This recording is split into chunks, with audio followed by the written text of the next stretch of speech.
दोस्तों, अमीरी और गरीबी मानव जीवन के दो पहलू हैं। हमें किसी भी रिश्ते को अमीरी और गरीबी के तराजू में नहीं तोलना चाहिए। आज की जो कहानी है वो इसी पर आधारित है, तो बिना स्किप किए कहानी को पूरी सुनिए और अपने विचार कमेंट बॉक्स में ज़रूर दीजिए। ये कहानी रतन नाम के एक युवक की है जो एक अमीर परिवार से है, लेकिन आवारा और लापरवाह जीवन जीता है। उसके बड़े भाई बिरजू जो परिवार का अनाज और व्यापार संभालते हैं, रतन की इस बेपरवाही से परेशान है और उसे जिम्मेदार बनाने के लिए समझाने की कोशिश करते हैं। बिरजू रतन से कहता है कि वह 21 वर्ष का हो चुका है और उसे अब व्यापार में हाथ बटाना चाहिए, लेकिन रतन इसे अपनी उम्र के खिलाफ मानता है और अपने भाई की बातों को नज़रअंदाज करते हुए कहता है कि वो अभी खेलने कूदने की उम्र में है, काम करने का उसका कोई भी मन नहीं है। बिरजू अपने माता पिता के ना होने के बाद भी रतन की जिम्मेदारी उठाता है और उसे समझाने की कोशिश करता है कि वो अपनी ज़िंदगी को सही दिशा में ले जाए।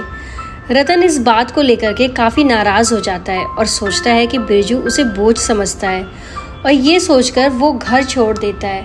इस बीच बिरजू की पत्नी आरती बिरजू को समझाती है कि रतन अब जवान हो चुका है और उसे इस तरह से डांटना बिल्कुल भी ठीक नहीं है, लेकिन बिरजू इस बात पर अडिग रहता है कि अगर वो रतन को सही रास्ते पर नहीं लाएगा तो उसका जीवन बर्बाद हो जाएगा। गांव में ही रतन की नज़र मुखिया की बेटी झुमरी पर पड़ती है। रतन उससे अपने प्रेम का इजहार करता है, लेकिन झुमरी उसे फटकार देती है। झुमरी का कहना है कि उसके पिता ने उस पर भरोसा किया है और वो इस भरोसे को तोड़ना नहीं चाहती। झुमरी की ये बात रतन को नागवार गुजरती है और वो उससे कहता है कि वो भी किसी से कम अमीर नहीं है, लेकिन झुमरी उसकी बातों पर बिल्कुल भी ध्यान नहीं देती। शाम को रतन जब घर लौटता है तो देखता है कि मुखिया उसके भाई बिरजू से बात कर रहा है। मुखिया बिरजू को बताता है कि रतन ने उसकी बेटी से प्रेम का इजहार किया है।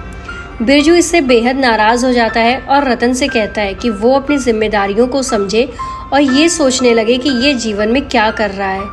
बिरजू रतन से कहता है कि अगर वो मुखिया की बेटी से विवाह करेगा तो वो उसे कैसे संभालेगा। रतन इस बात से और भी ज़्यादा नाराज़ हो जाता है और उसी वक्त घर छोड़कर चला जाता है। रतन अपने गांव की सीमा से दूर एक दूसरे गांव की ओर निकल जाता है। रास्ते में वो एक झोपड़ी के सामने बैठकर रोने लगता है, जहां उसकी मुलाकात कन्हैया नाम के एक युवक से होती है। कन्हैया रतन की स्थिति को समझता है और उसे अपने साथ लेकर जाकर खाना खिलाता है। दोनों की बहुत अच्छी वाली दोस्ती हो जाती है और रतन कन्हैया के साथ रहना शुरू कर देता है। कन्हैया एक साधारण सा मजदूर है जो छोटे मोटे काम करता है और अपनी मेहनत से अपना गुजारा करता है। रतन भी उसके साथ मजदूरी करने लगता है और धीरे धीरे दोनों बहुत ही गहरे दोस्त बन जाते हैं। हालांकि रतन कभी कभी अपने परिवार को याद करके उदास भी हो जाता है, लेकिन वो घर वापस जाने से इनकार करता है। वो अपने भाई और भाभी की बातों से काफी आहत होता है और मानता है कि उसके परिवार वाले उसे प्यार नहीं करते। कुछ महीनों बाद बिरजू और आरती रतन की तलाश में उसी गांव में पहुंचते हैं जहां रतन और कन्हैया रहते हैं। वे रतन को पाते हैं और उसे घर वापस आने के लिए मनाते हैं। रतन अपनी भाभी आरती के आग्रह पर घर लौट जाता है, लेकिन कन्हैया से बिना मिले ही वापस जाता है।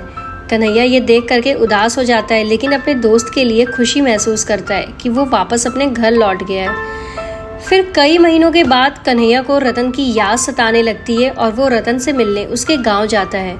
रतन के घर पहुंचकर कन्हैया देखता है कि वहां शादी की तैयारियां चल रही हैं। रतन की शादी झुमरी से होने वाली है। रतन कन्हैया से मिलकर बिल्कुल भी खुश नहीं होता और उसे ये महसूस कराता है कि उसकी दोस्ती अब महत्वहीन हो गई है। रतन कहता है कि वो एक अमीर आदमी है और कन्हैया जैसे गरीब लोगों से वो दोस्ती बिल्कुल भी नहीं कर सकता। कन्हैया यह सुनकर बहुत दुखी हो जाता है, लेकिन वो रतन को उसकी ज़िंदगी में खुश रहने की शुभकामनाएं देता है और वहाँ से वापस चला जाता है। कुछ महीनों के बाद रतन और झुमरी एक कार दुर्घटना में बुरी तरह से घायल हो जाते हैं। कन्हैया इस दुर्घटना का गवाह बनता है और तुरंत उन्हें अस्पताल पहुंचाता है। रतन की हालत गंभीर होती है और उसे खून और किडनी की ज़रूरत होती है। कन्हैया, जो रतन का सच्चा दोस्त है, अपनी किडनी दान करने का फैसला करता है और रतन की जान बचा लेता है। रतन के ठीक होने के बाद उसे ये पता चलता है कि उसकी जान बचाने के लिए कन्हैया ने अपनी किडनी दान की है। ये जानकर रतन फूट फूट कर रोने लगता है और कन्हैया से मिलने उसकी झोपड़ी में जाता है, लेकिन वहां पहुंचकर उसे ये पता चलता है कि कन्हैया वहां से चला गया है और किसी को भी नहीं बताया कि वो आखिर कहाँ गया है। कन्हैया के इस बलिदान से रतन को दोस्ती का असली मतलब समझ में आता है और वो अपनी गलतियों पर बहुत पछताता है। तो कहानी का अंत इस संदेश के साथ होता है कि सच्ची दोस्ती अमीरी और गरीबी से बहुत परे होती है और इंसानियत की इस सबसे बड़ी मिसाल होती है। कन्हैया, जो कि एक साधारण और गरीब युवक था, उसने अपनी सच्ची दोस्ती की मिसाल पेश की और रतन को ये सिखा गया, दोस्ती की कद्र पैसे से नहीं बल्कि दिल से होती है। तो आपको हमारी ये कहानी कैसे लगी हमें कमेंट करके ज़रूर बताइएगा और चैनल पर नए हो तो चैनल को सब्सक्राइब करके, वीडियो को लाइक करके और ज़्यादा से ज़्यादा शेयर करके हमारा मोटिवेशन ज़रूर बढ़ाएं। मिलते हैं बहुत ही जल्द एक अच्छी और नई कहानी के साथ। धन्यवाद।